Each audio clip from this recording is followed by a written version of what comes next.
Hai, salam sejahtera. Kali ini saya kongsikan sekali lagi resipi yang diolah berkaitan dengan nasi dagang. Tapi kali ini kita menggunakan telur ayam, bukan ikan.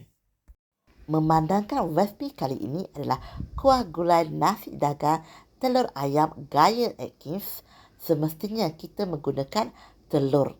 Sebaiknya gunalah telur ayam yang telah pun direbus. Kalau nak gantikan telur ayam kepada telur itik atau telur angsa atau telur burung puyuh, boleh je. Tetapi pastikan telur-telur ini telah pun direbus sehingga benar-benar masak. Jangan separuh masak tau. Memandangkan kita menggunakan telur ayam, jadi kali ini air rebusan yang kita gunakan adalah air rebusan stok ayam. Jadi sediakan terlebih dahulu sebelum resipi ini dimulakan. Antara bahan terpenting juga adalah semestinya pes dagang atau pes gulai nasi dagang tu. Kebiasaannya orang lebih suka menggunakan sebuk ataupun pes yang telah dijual di pasaran. Sedangkan kita perlu elakkan kerana ia adalah buatan kilang dan kadang-kala telah pun dicampurkan dengan kisaran beras ataupun bahan kimia seperti pengawet bagi memanjangkan usia rempah ataupun pes itu sendiri. Pes untuk kuah gulai nasi dagang bukannya susah. Kita masukkan 1 biji bawang Hollands, 7 ulas bawang putih, 3 biji bawang kecil atau bawang merah, 1 inci setengah halia muda, 1 inci setengah lengkuas, 1 sudu besar biji ketumbar, 1 sudu besar jintan putih, 1 sudu besar jintan manis dan juga 3 sudu besar cili giling homemade. Sebaiknya elakkan penggunaan cili giling yang dijual di pasaran sebab ada yang telah dimasukkan garam berlebihan dari sepatutnya dan juga bahan pengawet bagi memanjangkan usia pes tu. Jadi kesemuanya kita sedia sendiri. Oh ya, jangan lupa sediakan 2 batang kayu manis dan juga sekeping asam keping. Kedua-dua bahan ini perlulah dibasuh dan ditoskan. Untuk timbulkan rasa pedas dalam kuah kita nanti, sediakan 9 biji cili padi atau cili burung. Kalau nak lebihkan boleh je. Memandangkan kita tak masukkan belimbing buluh, kita gantikan dengan 1 batang lada hijau dan juga 1 batang lada merah. Kalau kat rumah tu ada lada benggala, boleh je masukkan. Asalkan tak masukkan belimbing buluh yang merupakan bahan terlarang untuk pengamal diet Atkins original seperti kita.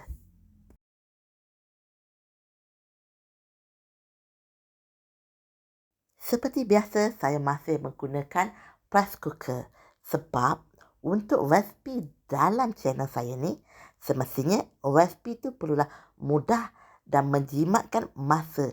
Maknanya kita masak tidak menggunakan masa yang terlalu lama seperti sedia kala. Semua peralatan dan juga bahan-bahan telah pun kita sediakan. Sekarang kita onkan periuk press cooker kita tu dan jangan lupa pilih function bake. Function bake ni memang sesuai untuk proses menumis.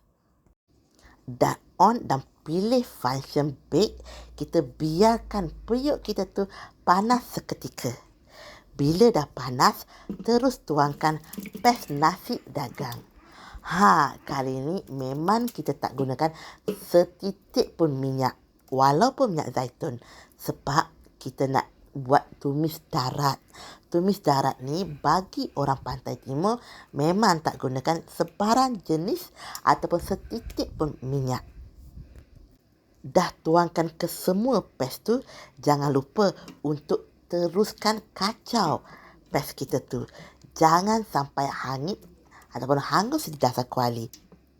Proses menumis tanpa penggunaan setitik pun minyak memang sinonim dengan orang pantai timur dan kami memanggilnya tumis darat.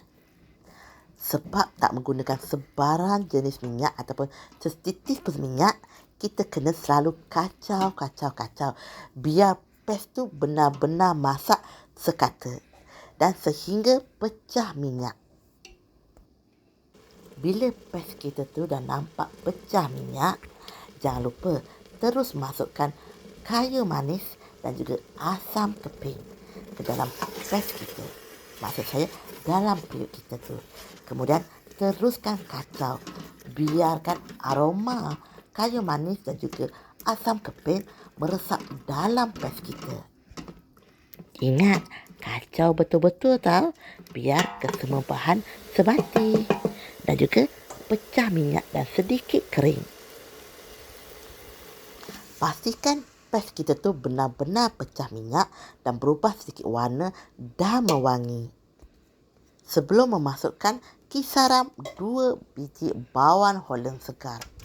Kisaran bawang holland ni kalau kita kisarkan sehingga betul-betul cair ataupun halus, ianya kelihatan seakan-akan menyamai santan. Dah masukkan kisaran tu, kita kacau sehingga sebati antara kisaran bawang holland dan juga pes nasi dagang. Ingat, kacau sehingga benar-benar sebati tau. Dan semestinya jangan gunakan setitik pun santan ataupun krema masakan maupun yogurt masakan.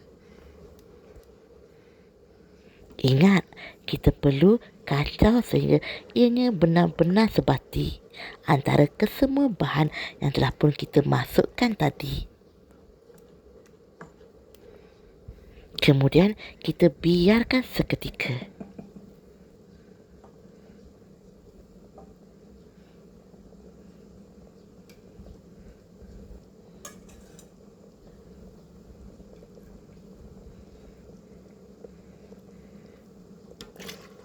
Bila dah smooth tu, terus tuangkan air rebusan ayam yang telah pun kita sediakan. Sebaik dah tuangkan, terus kacau sehingga kita nampak kuah tu benar-benar likat dan licin je. Selagi tak nampak licin, teruskan kacau. Selepas tu, biarkan seketika sebelum kita tutup kuali. Sebaik tutup kuali, pilih function soup kali ni. Ingat, function soup. Bila kedengaran bunyi beep menandakan function untuk sup telah pun tamat, bebaskan wok terlebih dahulu dari periuk. Kemudian kita buka. Lepas dah buka tu, masukkan ke semua hirisan lada merah dan juga lada hijau.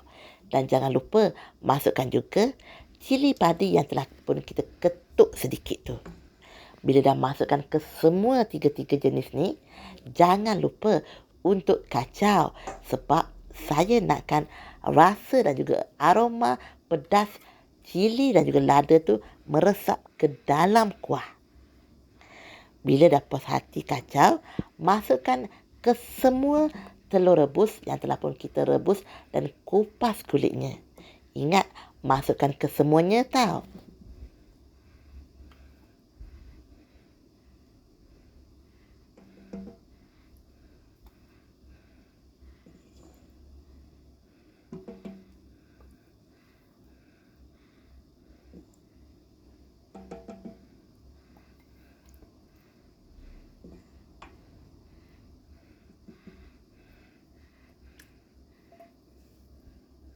Bila dah masukkan ke semua telur yang telah pun kita rebus, kacau sikit tapi perlulah dengan perlahan-lahan sebab kita tak nak telur kita tu ada yang pecah.